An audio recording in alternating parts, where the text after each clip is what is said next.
Now, if you enjoy reading a true story about somebody who has done extraordinary and brave deeds, then chances are you will already have read this book.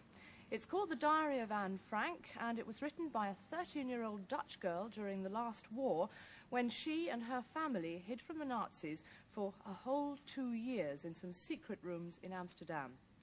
Tomorrow, at the crypt of St. Martin's in the Fields, that's the church just off Trafalgar Square, a special Anne Frank exhibition opens. It's full of photographs and replicas of Anne Frank's life, including a reconstruction of the hiding place where she wrote her famous diary.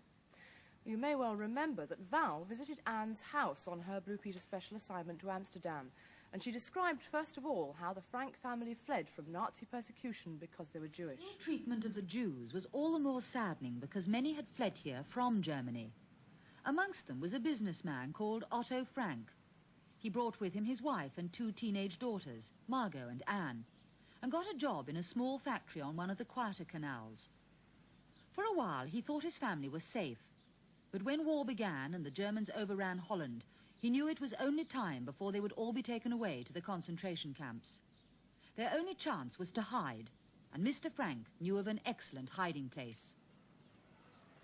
He told his wife and the girls to pack a few things. It wasn't safe to be seen in the streets with a suitcase, so they all wore as many clothes as possible. Anne packed her books and her curlers into her school satchel to avoid suspicion. Then they made their way here to Mr. Frank's office, where he told them to climb the steep staircase to the top floor.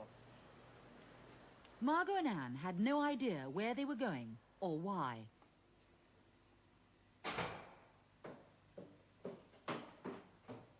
Mr. Frank had thought it unfair that they should be asked to keep such a dangerous secret from their friends at school.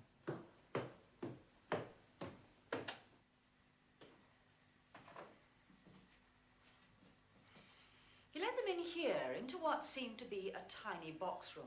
Then he took hold of this bookcase, which was full of files,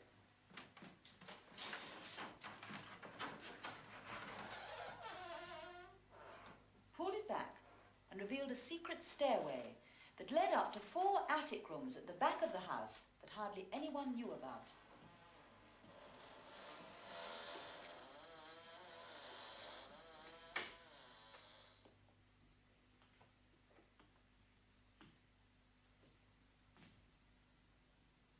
Just as Jan Hartmann had built a secret church in his attic, Otto Frank had discovered a secret annex to hide in till the war was over. Another family, the Van Daans, and a Jewish dentist called Mr. Dussel were to hide here too. And Mr. Frank warned them all there would be many problems. In the factory below, people were still working, so any noise during the day would betray them. They could cook their meals on the old stove, but they could only use the lavatory in the evenings, when there was no one downstairs to hear the sound of it flushing. Anne was horrified. She was a lively girl who liked to make plenty of noise. Only a few weeks before, it had been her 13th birthday. There'd been a party, and she and her friends had gone to see the film The Wonder Dog, Rin Tin Tin. There'd been lots of presents too, flowers and chocolates and books.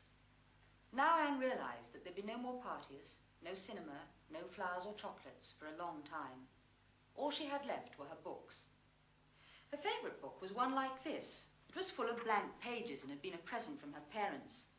The idea was to use it as a diary, and Anne was thrilled. She began it straight away and wrote, "No one will be interested in the unbosomings of a 13-year-old schoolgirl, but I want to write." And she did, keeping her diary faithfully for the next 2 years. What she wrote in it was so moving that a film was made about it called The Diary of Anne Frank. In her diary, Anne tried to understand all the tension that surrounded her. There was the ever-present danger of discovery, the need to keep quiet, the strain of 8 people living on top of each other, cramped up in 4 tiny rooms, and most of all, the knowledge that they could never go outside into the fresh air.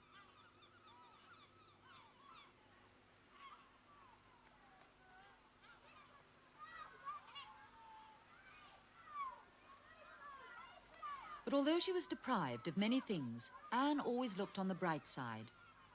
"I have been given a lot," she told her diary. "A happy nature, a great deal of cheerfulness and strength. Why then should I be in despair?" This is Anne's bedroom today. She had to share it with Mr. Dussel, the dentist, but she was determined that it was really her room. She stuck pictures from magazines around the walls to brighten it up a bit, and her pin-ups are still here today, a bit faded after 30 years. Here is a picture of Princess Margaret and Princess Elizabeth, now Queen Elizabeth II. They were about the same age then as Anne and her sister. She also amused herself by drawing up a prospectus for the annex, pretending that it was a sort of hotel. A temporary residence, open all the year round, with free board and lodgings. But often she would just sit at the window all day, half listening to the old carillon of the nearby Westerkirk striking the quarter hours. At night time, even that was quiet. In the evenings, Anne wrote in her diary, "It's the silence that frightens me so."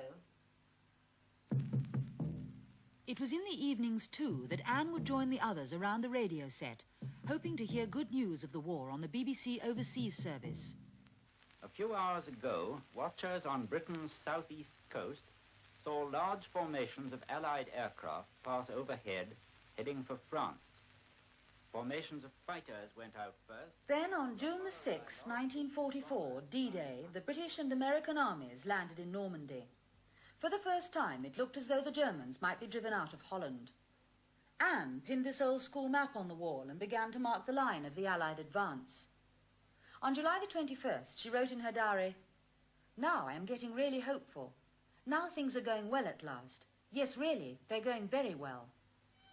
But 2 weeks later, Anne heard the sound she had always dreaded.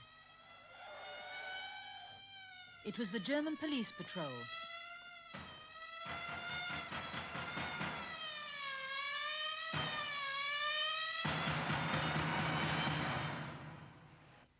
Anne was escorted downstairs with the others, hustled into the van and taken to the station.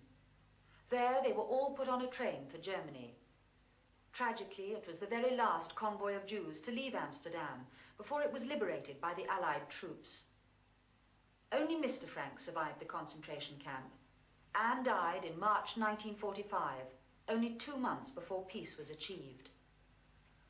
When Mr. Frank returned to Amsterdam after the war, his Dutch friends told him that they'd rescued some papers from the annex after it had been ransacked by the German troops. Amongst them was Anne's diary. Mr. Frank read it with amazement. He knew only too well the horror and misery that his young daughter had endured for the last 2 years of her life. And yet her diary was full of hope for the future. He decided to publish it so that the whole world could read the brave words that she had written. In spite of everything, I still believe that people are really good at heart. If I look up into the heavens, I think that it will all come right, that this cruelty will end, and that peace and tranquility will return again. Well, that was Anne's actual writing that you saw just then, because 3 years ago we were able to have Anne's very diary with us in the studio. It was the first time that it had ever been seen by anybody outside Anne's family, and it was brought to us by Anne's father, Mr. Otto Frank, who'd taken it from the bank in Switzerland where it had been stored for safekeeping, and he brought it to England to show to us. Well, Mr. Otto Frank was one of the most remarkable men I have ever met, and talking to him was a very moving experience, because in spite of the sorrow that he must have felt from losing his beloved daughters and his wife and many members of his family, he showed no sign of bitterness or hatred. The first question I asked him was whether Anne wrote more than one volume of her diary. There were 3 volumes of Anna's diary and about 330 pages Anna wrote. Anna wrote an awful lot, but do you know what the first words were she wrote in her first diary? Of course, and I want to read them in English because Anna wrote in Dutch. Right. She wrote, "I hope I shall be able to confide in you completely, as I have never been able to do to anyone before, and I hope that you will be a great support and comfort to me." Anna didn't write those words when you were all in hiding, did she? It was before then. It was on her 13th birthday. So she didn't know at the time how important her diary was Not going to at all. become to her. Not at all. What gave you the idea of publishing the diary? Well, after I had read the diary, I copied it. And I gave a copy to friends of ours who had known us all. One of them was employed in a publishing firm. And he told me, "You have not the right to keep the diary as a private property. It's a human document, and you should publish it. And so I did. Have you ever regretted that decision, or are you happy about it still? I didn't regret it, because Anna wrote in one of her diaries, I want to go on living after my death. And in a certain way, through her diary, she is living on in many hearts. Yes, and in many countries too, because do you know how many languages Anna's diary has been translated into? There are 54 That's a tremendous languages amount, really or spread around countries. the world. Pardon? Yes, all around the world. Do you receive many letters from people around the world who have read Anna's diaries? Well, after the book was published, I received hundreds of letters. Now I receive less, but I receive letters every day anyhow. What sort of things do people say to you? Well, that's different from the age of the people who read it, if they're small children or grown-ups or teachers. But I should say, if young people are writing to me, after having read the diary, I start to think that is for me one of the most precious. Anna, in her diaries, comes across as a very optimistic and very cheerful girl. Was she like that? Well, she showed herself like that. Yes. But in fact, I only learned to know her really through her diary. Did you ever read her diary while she was writing it? No, never. Did you actually know she was writing it? Oh, yes. She asked me several times, Father, see that nobody's disturbing me. I want to write in my diary. I know that there is an Anna Frank Foundation, Mr. Frank. What is the purpose and the aim of it? Well, in short, I should say to fight against prejudice and discrimination, respectively hatred against people of different race and religion. Well, I'm sure that's an aim that Anna would have been happy about. I think so. I'm sure it is. And in an extraordinary way, I think maybe something good has come out of the terrible thing that has happened. I am sure of that. Do you think many people have used this book as an inspiration in Many did, and it changed even many lives. Yes. I know from young people who wrote me, after I have read Anna's diary, I choose to be a teacher or a doctor or even a clergyman. Very briefly, Mr. Frank, did it give you inspiration and courage to get through your ordeal? Every day. Mr. Frank, thank you very much indeed on behalf of me, and thank you very much on behalf of all the Blue Peter viewers who saw the film about Anna Frank and who wrote to us. I know they'll have been delighted and very moved to have seen Anna's real diaries. Thank you. He's a really remarkable man. He is. Extraordinary. As I said just now, I could have given him a hug. Lovely man. Do you know, he was 80 years old, Mr. Frank, when he visited us in the studio 3 years ago. And I'm delighted to say he's still very much alive and well and involved with the Anna Frank Foundation, who are responsible for putting on the exhibition which opens tomorrow.